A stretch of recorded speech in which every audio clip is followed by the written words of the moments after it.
Voilà, cela est fait. Les dirigeants européens viennent d'accorder à l'Ukraine et à la Moldavie en prime le statut de candidat à l'Union européenne. Ce qui est très exactement ce que Poutine refuse, puisque chacun le sait. L'Union européenne et l'OTAN, c'est blanc-bonnet et bonnet blanc. Et comme l'OTAN et les États-Unis, c'est blanc-bonnet et bonnet blanc, l'on peut donc dire que l'Union européenne, l'OTAN et les États-Unis, c'est blanc-bonnet et bonnet blanc.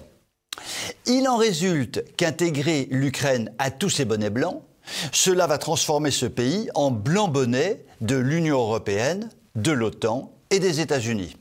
Bon, j'espère que vous vous y retrouverez dans cette histoire de bonnet, car moi j'ai du mal. Donc, pour parler plus simplement, si l'Ukraine est intégrée à l'Union européenne, cela signifiera que les États-Unis bénéficieront d'une nouvelle frontière menaçante avec la Russie, l'ennemi à abattre. Voilà, là c'est plus clair. Dans ces conditions, il n'est pas très compliqué d'en déduire que la décision de l'Union européenne est totalement inacceptable pour la Russie, qui bien évidemment ne va pas en rester là. Pour aggraver encore les choses, les États-Unis viennent de voter une loi extrêmement complexe, permettant de livrer à jet continu des armes à l'Ukraine, la France commençant de son côté à livrer des armements lourds, selon le principe simple qu'il ne faut rien refuser à l'Ukraine, même si cela consiste à nous dépouiller de nos armements pourtant bien maigrichons.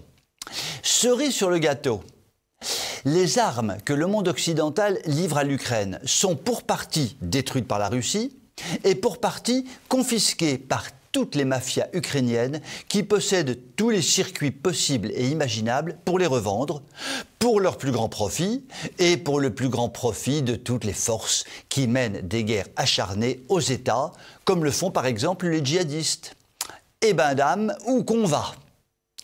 Ces actions des pays occidentaux en faveur de l'Ukraine et contre la puissance nucléaire qu'est la Russie sont totalement push au crime. Quel homme politique sérieux pourrait imaginer que cette façon de faire peut ramener la paix entre la puissante Russie et l'Ukraine ?